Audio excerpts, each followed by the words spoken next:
Aloha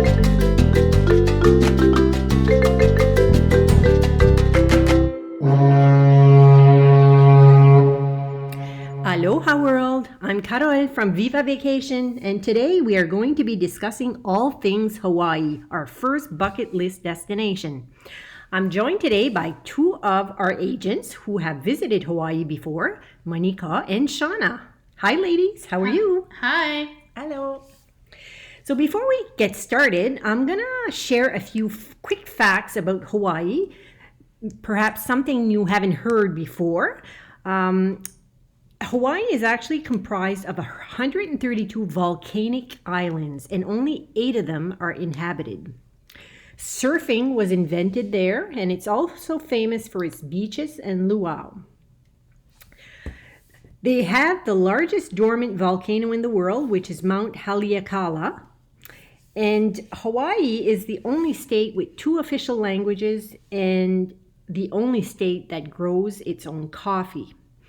You will perhaps have heard of Pearl Harbor, which is also in Hawaii. It was attacked by Japan in 1941, and it's the attack, I guess, that brought the U.S. into World War II. Last but not least, and not surprising really, is that Hawaii has the longest life expectancy in all of the U.S. And I say not surprising because Hawaii is actually a very chill place to live.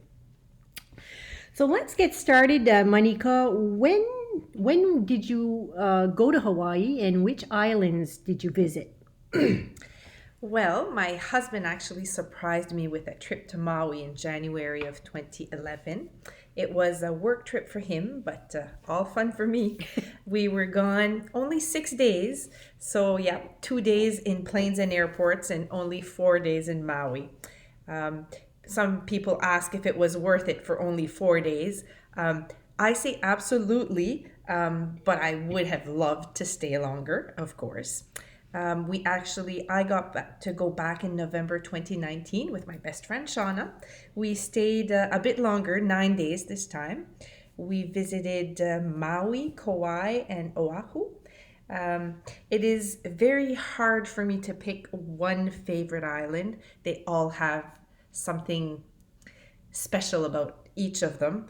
But I did love Maui for the beaches and Kauai for its chilled vibe, I think. Yeah, Kauai is very, very different. We felt that it was, I don't know what the word I'm looking for, but it's I think less touristy, like yeah. Authentic. Authentic's a good one.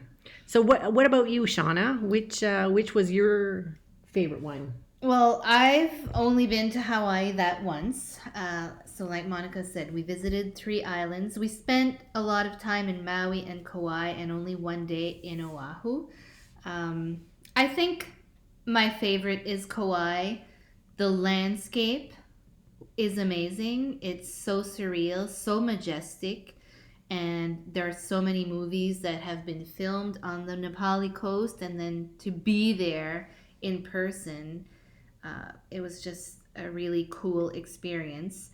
And again, it was more authentic, like you guys said, more chill, less busy, less touristy. And by that time, maybe we were settling in too. It was the second island that we visited, so I remember the lushness, and you can't even imagine how big the leaves on the trees and the shrubs were. They were gigantic. Yeah.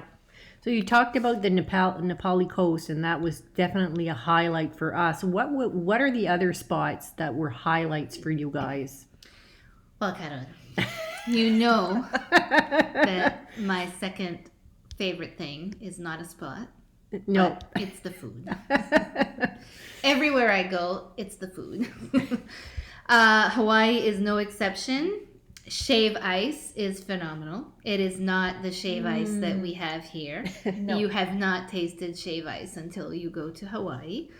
The poke bowls, the acai bowls. Oh, I remember our first morning we had an acai bowl. Well, first of all, I thought, this isn't going to, it's just fruit, so it's going to be a light breakfast. I struggled to finish it because they give you like a lot. And it was so pretty. Like It the was. presentation was, everything was, you first devoured with your eyes. Yes. It Yeah. was, yeah. Absolutely. Yeah. Yeah. So the food was definitely a highlight. The landscape was a highlight. Nepali coast and the food. If I had the option of just being transported to Hawaii for one day, the Nepali coast is what I want to experience again and again and again. Yeah. Beautiful, beautiful landscape. What about you, Monica? Highlights for you? Well, before going to Hawaii, we had been, my husband and I, to Cuba and Jamaica, and I remember being somewhat out of my element and a bit unsure at first because those places were very different from home. But when we first visited Maui, I felt at ease as soon as we stepped off the plane. It's a little bit weird to say, but it kind of felt like being home. I felt welcome and safe, and just being able to speak the local language and communicate with people was a big part of it for me. Yeah. Yeah. Yeah, the people very special, very welcoming. Yeah, I agree. Like I felt like we were home the whole time, and I mean we'd never been, obviously, but there's something about their attitude towards life Yeah. and their outlook in general that's just very welcoming, down to earth. Yeah. Very rich culture. Yeah. When we were down, my husband and I, we went out to find a particular beach from one of my all-time favorite movies, Point Break. I don't know if you remember it, with Yeah. Keanu Reeves Yes. and Of course we remember. Patrick Swayze. So on our way down one of many dirt roads, there was a little girl standing by the road. She was barefoot and she was wearing cut-off jeans, and she gave us the hang loose sign. I thought that was just so precious. I think I'll remember that moment forever. But highlights, there were like many. I really enjoyed the snorkeling. You didn't need to go on a tour or you just put on your mask, your fins, you jump in the water, and immediately there's so much to see. Just like swimming alongside sea turtles in the wild, it's really something else. You realize how majestic the ocean and the creatures are. When we first discovered this gem that is Maui, that was really special. There was also the highlight of my 2019 trip with Shawna. We hiked Haleakala volcano, where you actually needed winter jacket. Yep. And your toque. And your toque, mittens, and sailing around the Kauai in a catamaran. We were followed by Dolphins, dozens time. of dolphins, just putting on a show the whole way. It was really magical.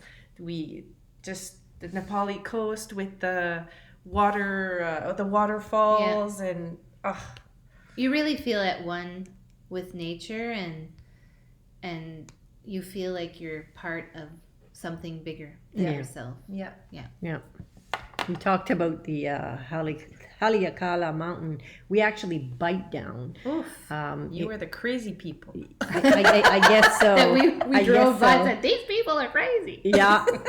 It was quite the experience. I don't bike a lot like my husband does, but it was actually one of the highlights of the trip because it was so exhilarating. But at the same time, you had the tour guide in the tour bus in the back of us with the guide in the front. So they managed the traffic, so we always felt safe. So for me, feeling safe is such a big thing.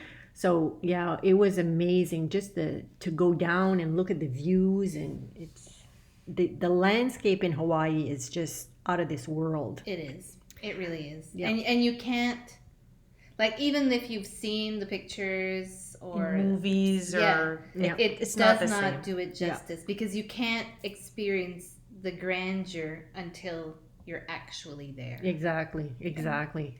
And you gals drove.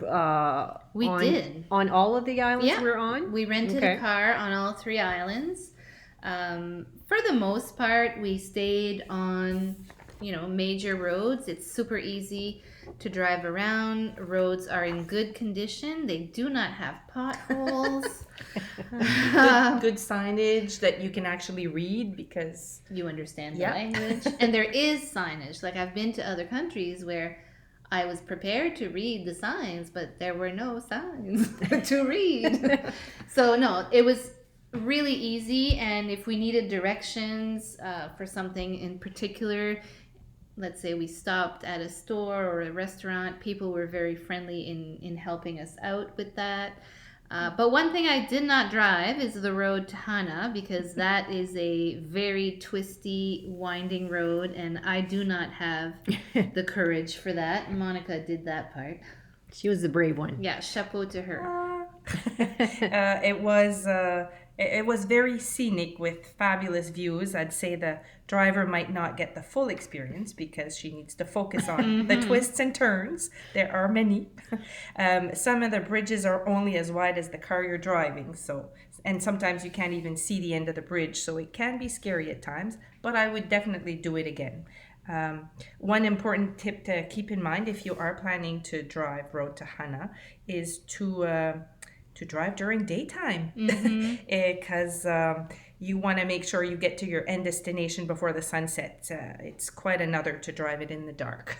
Yeah, we had to cut our visit a bit short because we were running out of time, and despite that, she had to drive a good 30-45 minutes in the dark, and there's no street lights. You hope there's a local in front of you that's guiding you with the headlights, but it was a little stressful, that part. So if I were to do it again, I would try to sleep in Hana, do an overnight there because then you could take more time.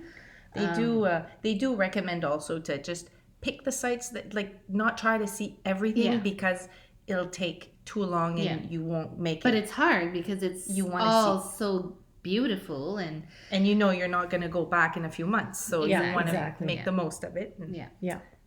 But it was phenomenal. Like I remember the bamboo forest and the eucalyptus forest. I remember that. Do you remember the bull in the Yes, I remember the bull in the field. I keep ending up in fields where there's bulls and there's a sign, bull in field, be careful. And like the end of our hike, it was looking at us. I bet. Yeah. And I was like, oh my God, like I can't interpret bull language. Like what is he are trying we supposed to stare him down or not look? Or just run for your life? Well, that didn't feel like a good option because I don't run that fast. So what did you end up doing? Walking relatively fast and looking some of the time, but not the other time. Trying not to make eye contact. Yeah. But at the same time, not looking afraid. Okay. Yeah. Okay. We got out alive. Well, you're still alive. We're still alive. It did not come after us. We completely jumped the fence when we got to the end. We were so happy to see the end of that field. Yeah. So you would have done you would have taken small planes in between to get from one island to the other? Yeah. Yes. Okay. So we traveled with carry-on only. Right. I think that might have been the first time I did that. And yeah, we just took a flight. They're short flights, like 30 to 45 minutes. Yeah. Depending on which island. But yeah, we just went from one island, from Maui to Kauai, and then Kauai to Oahu. Okay. On those little flights. Oh, cool. Hawaiian Airlines. So our trip was a bit different than yours last summer because we were on a 7-night cruise that stops. Basically, you're on an island every day.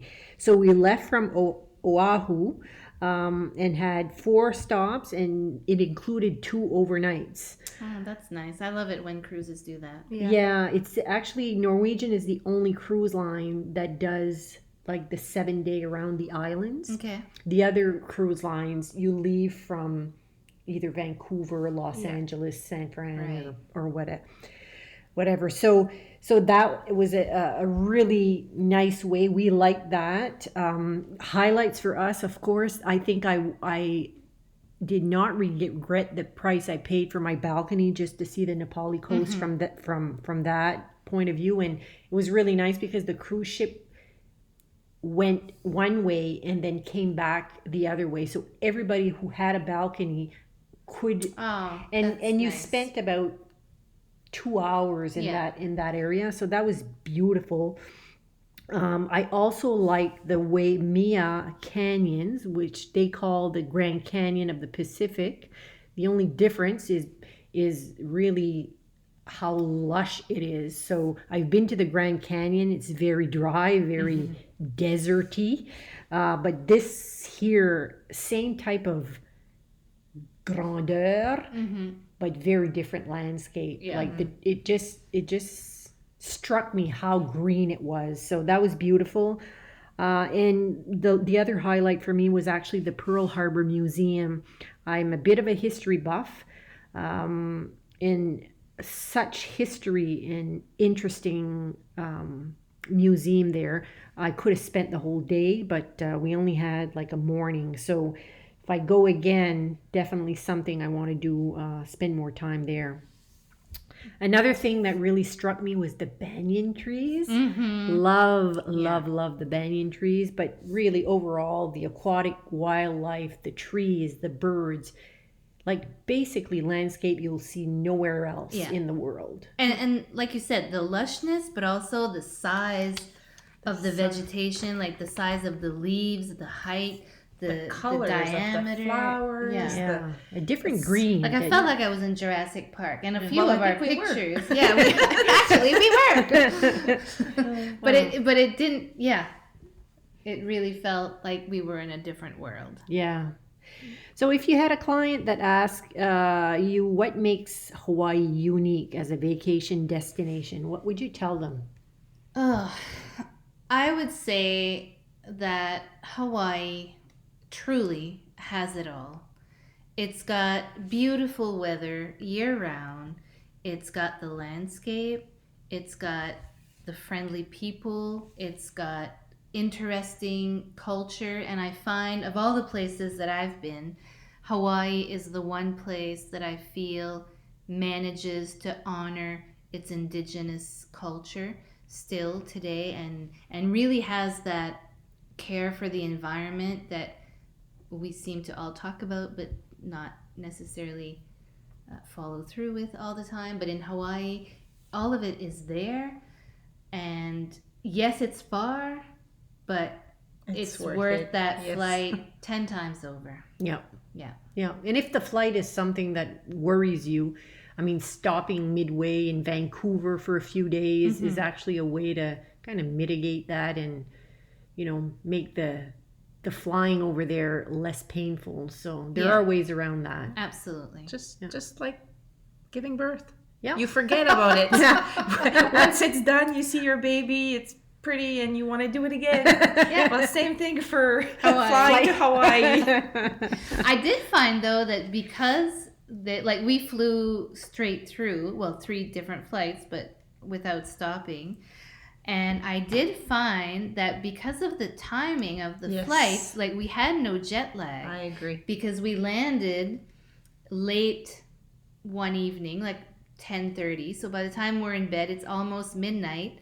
Slept like babies, but then woke up the next morning with a full night's sleep, ready to go, hit the ground running, and it wasn't like it wasn't jarring like it can be to let's go say to travel Europe. to Europe when you fly during the evening and then you get there in the morning, but you have a full day ahead of you. Yeah. Right. But getting to Hawaii, it's a long day. You get up really early, and it's almost 24 hours before you actually get to bed and sleep. But then you get a good night's sleep, like you said.